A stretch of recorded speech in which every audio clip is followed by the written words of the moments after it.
Dear students, आज हम discuss करेंगे भारत में कृषि ऋण की समस्या। भारत एक कृषि प्रधान देश है और 2/3 पॉपुलेशन यानी 70% के लगभग जो जनसंख्या है वो प्रत्यक्ष और अप्रत्यक्ष रूप से कृषि पर निर्भर है। ज़्यादातर कृषक अशिक्षित हैं, रूढ़िवादी विचारधारा के हैं, ज़्यादातर ग्रामीण क्षेत्र में रहते हैं और उनकी जो स्थिति है वो बहुत ज़्यादा दयनीय है। कृषि एक बहुत ज़्यादा पिछड़ी और जो अविकसित श्रेणी के अंतर्गत आती है। कृषक जागरूक नहीं है। विकसित राष्ट्रों की अपेक्षा कृषकों का जो जीवन स्तर है वो बहुत ज़्यादा निम्न है। हमारे देश में 66-67 में हरित क्रांति आई थी तथा कृषि तकनीक का विकास हुआ था।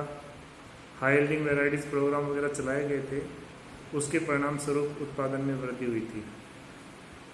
परंतु बिना कृषि वित्त के उन्नत कृषि विधियाँ या उन्नत कृषि उपकरण औजार खरीदना कृषक के बस में नहीं है। इसलिए ज़रूरी है कि कृषि ऋण को ज़्यादा से ज़्यादा कृषकों को उपलब्ध करवाया जाए। उत्पादन साधनों में भूमि, श्रम, पूंजी ये महत्वपूर्ण कारक हैं, परंतु आधुनिक युग में पूंजी का जो है वो बहुत अहम भूमिका है। भारतीय जो कृषक है वो कृषि कार्यों हेतु महाजन है, साहूकार, व्यापारी, जमींदार, ये जो गैर संस्थागत ऋण के स्रोत हैं उन पर विशेष निर्भर रहता है। सरकारी संस्थाओं तथा बैंकों का योगदान पुराने समय में बहुत कम था। कृषक बुरी तरह से इन आड़ती और महाजनों के चुंगल में फंसा रहता था और सरकार का ध्यान कृषकों की तरफ उनकी समस्याओं को देखते हुए गया और वर्तमान में ज़्यादातर जो कृषक है वो संस्थागत ऋण प्राप्त करते हैं। कृषकों की ऋण संबंधी आवश्यकताओं की पूर्ति हेतु सहकारी बैंक, राज्य सहकारी बैंक, भूमि विकास बैंक, अनुसूचित जो व्यापारिक बैंक हैं और कुछ निगम हैं जिनका विशेष योगदान रहा है। भारतीय रिजर्व बैंक ने कृषि एवं कृषकों की समस्याओं के समाधान हेतु कृषि साख कोष की स्थापना की तथा कृषकों की समस्याओं की जानकारी हेतु एक समिति का गठन किया था, जिसे अखिल भारतीय ग्रामीण साख सर्वेक्षण समिति के नाम से जाना जाता है। इस समिति ने जो अपनी रिपोर्ट दी थी उसमें यह था कि वर्तमान समय में विभिन्न एजेंसियों द्वारा जो कृषि ऋण कृषकों को उपलब्ध करवाया जा रहा है वह अपर्याप्त है और उसको ध्यान में रखते हुए सही समय पर, क्योंकि जो ऋण है वो कृषकों को सही समय पर और पर्याप्त मात्रा में नहीं मिल पा रहा था, तो हम ये कह सकते हैं कि जो कृषि की जो समस्याएं हैं वो बहुत ज़्यादा हैं, जिसमें एक तो ये कह सकते हैं कि भारतीय कृषक साहूकारों पर बहुत ज़्यादा निर्भर रहता था, जिससे बहुत ज़्यादा ब्याज दर वसूल की जाती थी और उनका शोषण होता रहता था। दूसरा ये कि जो संस्थागत ऋण था वो भी कृषकों को पर्याप्त मात्रा में नहीं मिल पाता था और मिलता था तो समय पर नहीं मिल पाता था। कृषकों को साख सुविधाएँ जो अपर्याप्त एवं उनकी आवश्यकता की अपेक्षा उनकी पूर्ति नहीं हो पाती थी। जो साख संस्थाएं हैं उनमें आपस में समन्वय का अभाव था। कृषकों को ऋण की ऊंची ब्याज दरें चुकानी पड़ती थी। कृषक ऋण समय से अदा नहीं कर पाते, जिस कारण ऋणों की अवधि पार की समस्या सदैव बनी रहती थी, जिससे वित्तीय संस्थाओं में कार्य के प्रति स्थिरता बनी रहती है। कृषि वित्त प्रदान करने वाली संस्थाओं की कार्य प्रणाली जो दोषपूर्ण है, राजनीतिक प्रभुत्व एवं भ्रष्टाचार का बोलबाला है। कृषि वित्त का लाभ बड़े कृषकों ही ले पाते हैं। लघु एवं जो सीमांत कृषक है तथा भूमिहीन एवं मजदूर उपेक्षित रह जाते हैं।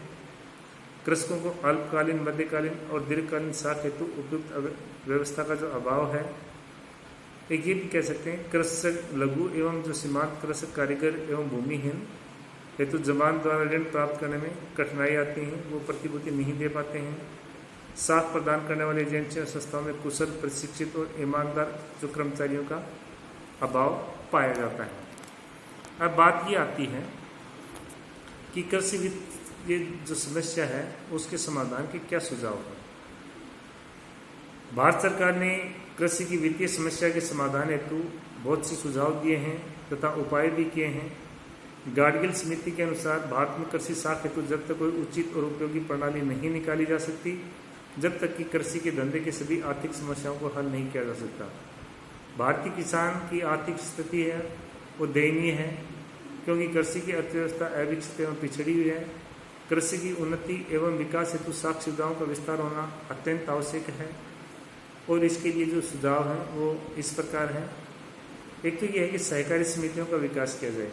कृषि साख की आवश्यकता की पूर्ति हेतु ग्रामीण स्तर पर प्राथमिक सहकारी साख समितियों का खोला जाना अत्यंत आवश्यक है, जिससे ग्रामीण स्तर पर भी जो शॉर्ट टर्म लोन है या जिसको क्रॉप लोन कहते हैं उसकी पूर्ति की जा सके। सेकेंड, ये केंद्रीय एवं सहकारी बैंकों का विस्तार। ग्रामीणों की कृषि साख की पूर्ति हेतु केंद्रीय एवं जो राज्य सहकारी बैंकों का महत्वपूर्ण योगदान रहा है, फिर भी साख पूर्ति में कमी रही है। केंद्रीय बैंकों को ग्रामीण स्तर पर भी खोले जाएं, जिससे कृषकों की साख समस्याओं को हल किया जा सके। एक, भूमि विकास बैंकों का विस्तार किया जाना चाहिए। कृषि की जो दीर्घकालीन साख की पूर्ति में भूमि विकास बैंकों की महत्वपूर्ण भूमिका रही है, फिर भी आवश्यकता को देखते हुए साख की पूर्ति अपर्याप्त रही है। अतः भूमि विकास बैंक की शाखाओं को खोलकर साख संबंधी समस्याओं को हल किया जा सकता है। एक, व्यापारिक बैंकों का विकास किया जाना चाहिए। कृषि साख की पूर्ति में व्यापारिक बैंक की अग्रणी भूमिका रही है तथा कृषकों के कृषि के विकास में बैंक निरंतर योगदान दे रहे हैं। स्वतंत्रता प्राप्ति के समय 1951-52 में ये 29% योगदान था, जो वर्तमान में 50% से अधिक हो गया है। व्यापारिक बैंकों को ग्रामीण एवं अर्ध शहरी क्षेत्रों में खोलकर वित्तीय समस्याओं का निदान किया गया है। एक, क्षेत्रीय ग्रामीण बैंक है।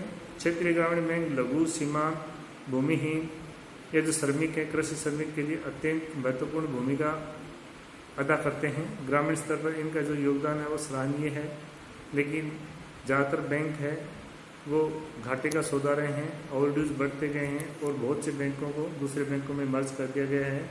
ये बैंक कृषकों की साख संबंधी आवश्यकताओं की पूर्ति निरंतर कर रहे हैं, परंतु आवश्यकता है कि और अधिक शाखाओं को खोला जाए तो वित्तीय सुविधाओं में सुधार किया जाए, जिससे कि कृषकों को आसानी से ऋण उपलब्ध हो सके। एक ये कि जो सरकारी ऋणों में वृद्धि है उस सुविधा, सरकार जो विपरीत परिस्थितियां हैं जैसे बाढ़, सूखा, अकाल, ओले आदि पड़ने पर कृषकों को वित्तीय सुविधाएं प्रदान करती है, जो कृषकों की आवश्यकताओं को देखते हुए बहुत कम है। सरकारी ऋण या जो तकावी को ईमानदार एवं सही कर्मचारी को वितरित करने का अधिकार दिया जाना चाहिए, जिसमें पक्षपात न हो। सरकारी ऋण की मात्रा में वृद्धि की जाए, जिससे कृषक अपनी कृषि की उन्नति कर सके। एक ये भी है सुझाव में कि विभिन्न जो वित्तीय संस्थाएं हैं उनमें पारस्परिक समन्वय स्थापित किया जाना चाहिए। एक ये भी है कि जो बैंक हैं, कृषि साख प्रदान करने वाली जो संस्थाएं हैं, उनमें प्रशिक्षित एवं ईमानदार कर्मचारी हैं, उनको लगाया जाए। एक, प्राकृतिक आपदाओं के समय जो ऋण में वसूली है उसमें कुछ राहत दी जानी चाहिए, जिससे कृषकों को ऋण संबंधी समस्याओं या जो कृषकों को ऋण चुकाने में कोई समस्या का सामना न करना पड़े। एक ये कि उत्पादन कार्य हेतु जो कृषकों को है वो ऋण दिया जाना चाहिए, और एक जो साख पद्धति है उसका सरल होना चाहिए। अब कृषि साख का क्या महत्व है?